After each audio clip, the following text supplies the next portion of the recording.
It's time for another edition of Cowboys Special Edition, brought to you by AT&T. Bill Jones this week joined by not only Nate Newton, but also Bucky Brooks and Isaiah Stanback as we get you set for Cowboys training camp. And yes, it is the month of August. It's football time. Not only in Texas, but across the USA. After more than 140 days of this pandemic, we're going to give it a shot with the Cowboys veterans walking in the door on Saturday for their physicals after COVID testing this past week. Let's go around the horn, guys, to kick things off. We'll start with you, Nate. How excited are you that we are finally to August now? And I'm definitely excited, Bill. We've been on and off talking to each other, on and off the air, and now it's finally here. We get a chance to see the Dallas Cowboys and their rookies and all the veterans get together. We may not see it personally, but we'll see it somehow through Zoom, through YouTube. We'll find a way, and I'm excited about it. Yeah, like you, Nate, I am also excited. I'm excited to see what the Cowboys look like. It's a new era. They have a lot of good players. They have a team that appears to be ready to make a run. I can't wait to see how it plays out on the field. Man, fellas, and I'm excited as well. The 2020 is here. It's been kicking us in our butt, but it's time for the boys to come out there and handle their business, y'all. So I'm looking forward to the season. I think everybody's ready for football, but how about this coaching staff? Mike McCarthy, in his first year, of course, as head coach of the Cowboys, with a veteran coaching staff, with so many virtual meetings during the offseason, he finally, and the rest of the coaching staff, finally gets to have their hands on players as they walk in the door and they get things started. Nate, it's the most unusual training camp. It is, and they got to keep the players spread out to a certain extent. They got to do this a certain amount of training with the strength coach, and they're going to have different groups. They're going to break them down in different groups so players won't be as close while they're doing this thing. But I know Mike McCarthy has a system in place. It's definitely with Kellen Moore, him trying to put things together, it should be exciting.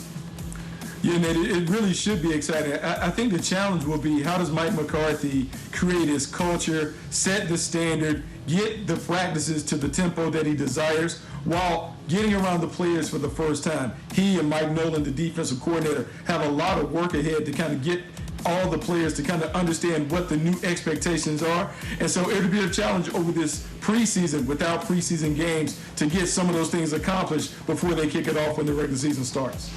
Yeah, piggybacking on you, Bucky, I totally agree, man. It's going to be hard for McCarthy and those guys to really catch these guys up to speed, right? The veterans are used to the tempo. The veterans are used to the culture, right? But they're going to have to totally change their regime. The new guys, we have a huge onslaught of new guys coming in, and they're really going to have to try to pick it up and understand what it's like to play at this tempo, at this level of play.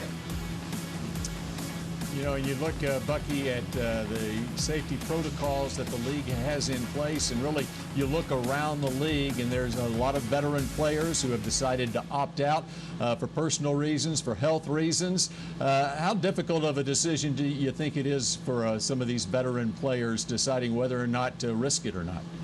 Yeah, I think it's tough for all of the players, because what you're doing is you're trying to really make a decision between the two loves of your life. The love of the game, which is football, and the love of your family, because some of these guys are high-risk guys, or they're parents with babies or newborns that are on the way, and so it is tough for them to make these decisions. But I think the guys that are opting out are really trying to do it for selfless reasons rather than being selfish and pursue their own dreams. But I'm sure it's tough, because this is something that we all have done since we were 7, 8, 9 years old. It is tough to walk away from the game during this time. And the Cowboys have a couple of players, Maurice Kennedy, a cornerback, and wide receiver Stephen Guidry, who have opted out. Tyrone Crawford and Dontari Poe start training camp on PUP. We'll have much more on this new-look Dallas Cowboys team, and we're going to take an up-close look at that linebacking core and the return of Leighton Vander Esch when we come back here on Cowboys Special Edition, brought to you by AT&T. Special Edition, presented by AT&T, is brought to you by Ford. Visit your local Ford dealer. Ford is the best in Texas. Geico. 15 minutes could save you 15% or more on car insurance. Salvation Army. Doing the most good. And by AT&T.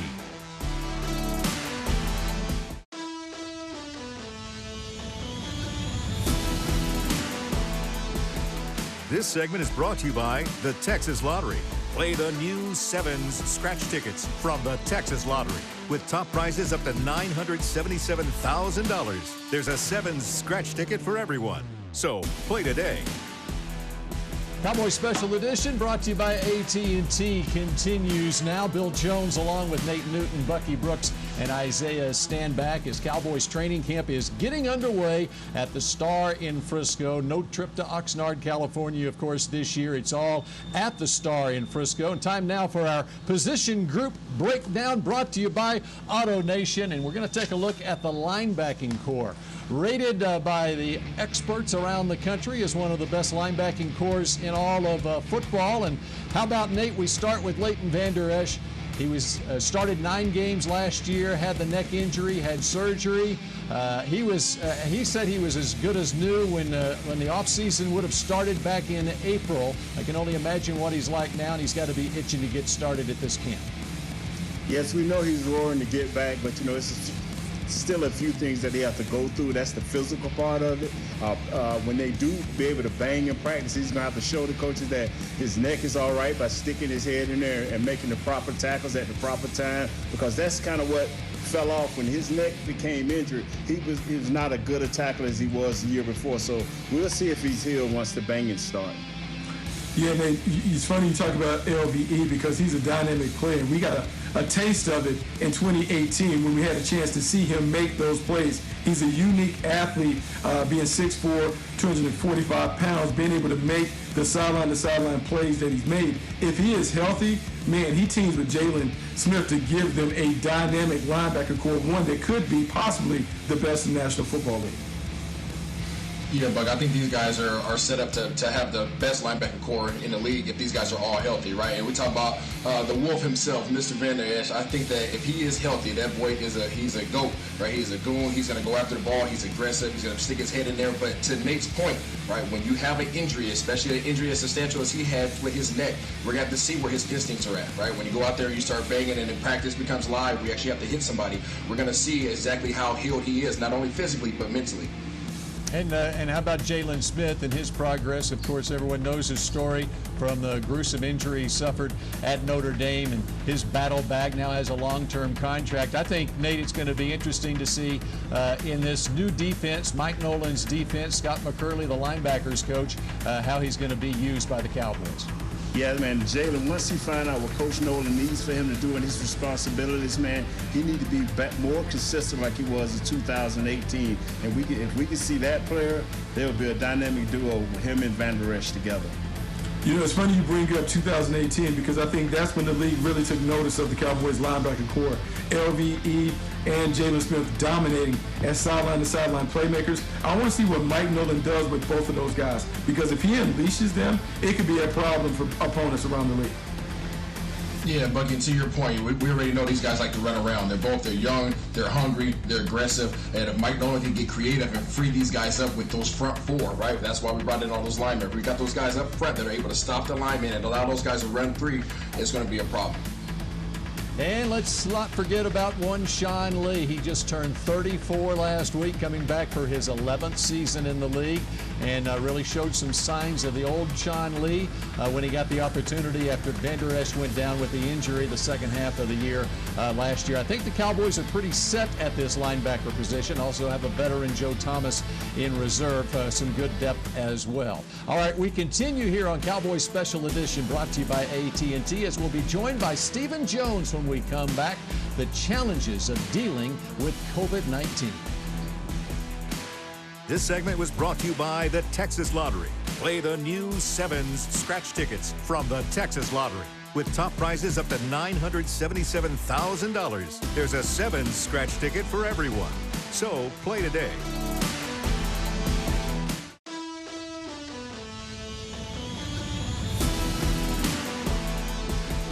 This segment is brought to you by Ford. Visit your local Ford dealer. Ford is the best in Texas. Special edition brought to you by AT&T continues now. Nick Eatman had a chance to chat with Stephen Jones. It's brought to you by Nationwide. Hello, everyone. I'm Nick Eatman, and I am joined, as always, here by Cowboys vice president, executive vice president, chief operating officer, all the hats that he wears, Stephen Jones. Stephen, so glad to have you. Welcome to the show. Well, it's great to be on, and I tell you what, guys, it's obviously been, unprecedented in terms of, what this country, what this world's been through over the past 5+ months, and to be sitting here on the cusp of getting ready to start a season, at times you wonder if you're ever going to get there, but to actually be here now, I think our crew has done an amazing job of getting prepared to have these players in a safe environment so they can be safe.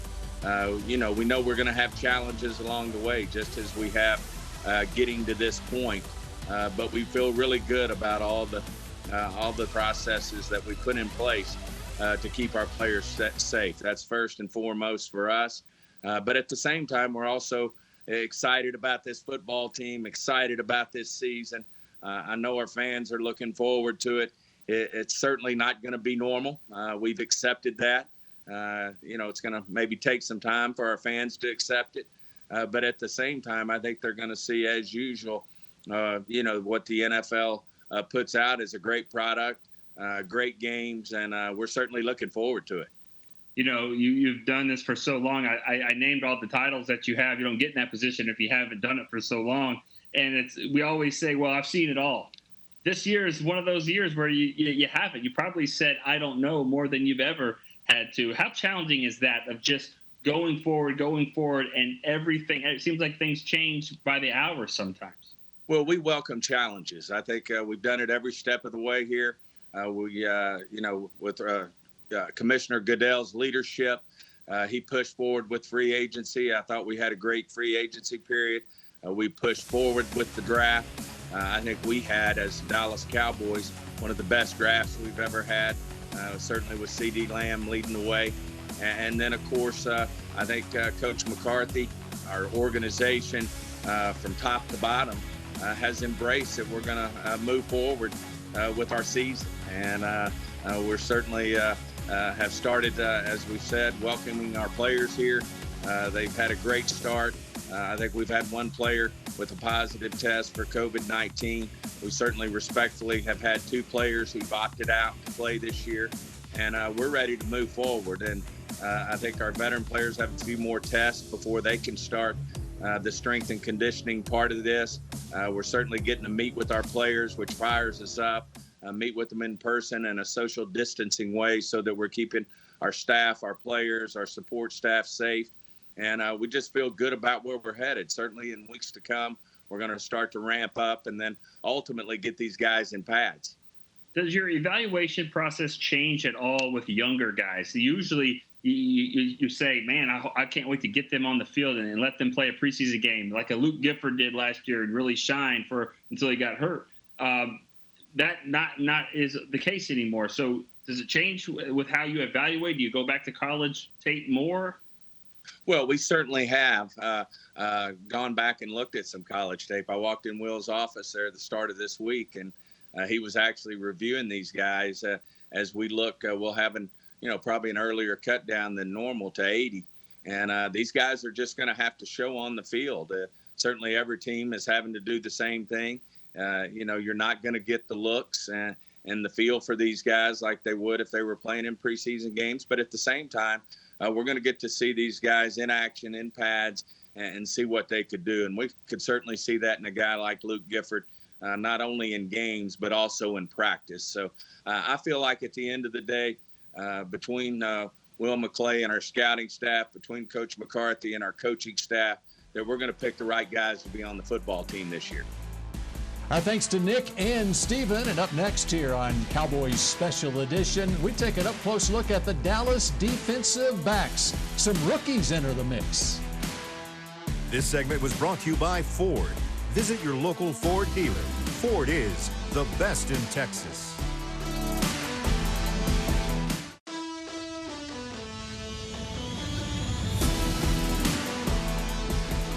This segment is brought to you by AT&T. Special edition brought to you by AT&T continues now as we get you set for this Dallas Cowboys training camp that is happening at the Star in Frisco. Bill Jones, Nate Newton, Bucky Brooks, Isaiah Stanback. Let's talk about this Cowboys secondary. And you look at the names, guys coming back, newcomers as well, including a couple of draft picks. And specifically, we target the cornerback position. Byron Jones is no longer here, now a Miami Dolphin, very well compensated in Miami. And the rookie draft picks, Trayvon Diggs out of Alabama in the second round, Reggie Robinson from Cleveland, Texas, and Tulsa University in the fourth round. Nate, how do you look at the cornerback depth chart? I look at it as a very competitive depth chart. We went out and got Trayvon Diggs with that second round pick. We got Robinson, the kid, a little bit later. But what amazes me is they're all competing on the same level because you got a new head coach, a new defensive coordinator, new defensive back coach. So the techniques will slightly change, and they'll be asked to run more schemes. So it's going to be about who can get in there, learn the techniques, and perform at their best. And that will take them where they need to go. You know, funny is, Nate, you bring that up because the scheme change is really going to be significant. If you notice in the draft, they brought in guys that could take away the ball. You're going to see that really being emphasized. Mike Nolan has talked about that during his press conferences. They want takeaways. And so the guys that will end up starting will be the guys that are versatile enough to play man and zone, but more importantly, they will be able to get their hands on the ball and take it away. That is what's really going to matter in this training camp.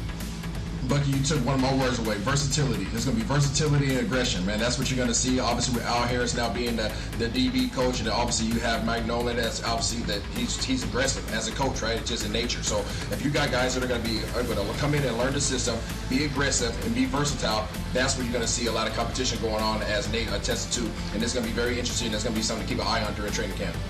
And talk about versatility, a veteran guy they brought in from the Raiders, Darryl Worley. Actually started a game in safety last year, been a cornerback in his career. How about the safety position? And specifically, Jeff Heath has gone to the Raiders. Clinton Dix, who has a history with the Packers, is now in there alongside Xavier Woods at safety, Nate. What that does for Clinton Dix, I'll take a little bit from Bucky and Isaiah. He will get the ball. Not the greatest tackler in the world, but he will go out and get the ball. We need for Xavier Woods to grow up a little bit, be more aware of what's happening on the field. And these two other guys that you talked about, they could be great competition. You know, Nate, you talk about Xavier Woods and Clinton Dix. The big thing will be able to see how interchangeable they are. Can both guys play in the box? Can both guys play high? Mike Nolan wants to play a split safety defense, more quarters in cover two than we've seen under his predecessors. Yeah, and I think the biggest thing between these guys is going to be leadership, right? It's going to be leadership and be just oversight. We need these guys to be true safeties in the form of protecting our corners. I think our front seven is going to handle the majority of the pressure on this defense. We wrap up Special Edition in a moment. Who's got the most pressure on them coming into this training camp? This segment was brought to you by AT&T.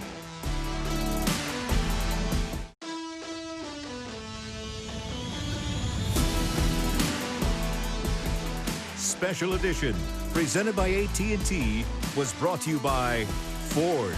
Visit your local Ford dealer. Ford is the best in Texas. Miller Lite, the only beer of the Dallas Cowboys. AT&T. And by NFL Game Pass. You'll never miss a game again. Enjoy full access to coaches' film and game replays from Week 1 to the Super Bowl. Subscribe at DallasCowboys.com/Game Pass. Final minute of Special Edition brought to you by AT&T, and let's go around the horn. Which Cowboy player or coach has the most pressure on them as this training camp gets started? What do you think, Nate? Mike McCarthy. He's the one got to put this ship together and keep it from drowning, man. He was brought here to win. And look, you talk about the head coach. The next guy has to be the quarterback, Dak Prescott. The long, protracted contract situation, he has to come back and play at a high level because the expectation are for the Cowboys to be in the winner's circle at the end of the season. And fellas, I'm going to have to go with Amari Cooper. Amari Cooper, we know that he's a silent guy, but we also know that he's a $100 million guy. So we need him to step up to the plate, not only in the form of catching balls and making big plays, but we also need him to be a leader in the form of, we got some guys in there that are brand new in our system. So I'm going with Amari. I say everybody's got the most pressure on them because everybody's got to stay safe, wear a mask, keep socially distanced. We'll see you again next week here on Special Edition.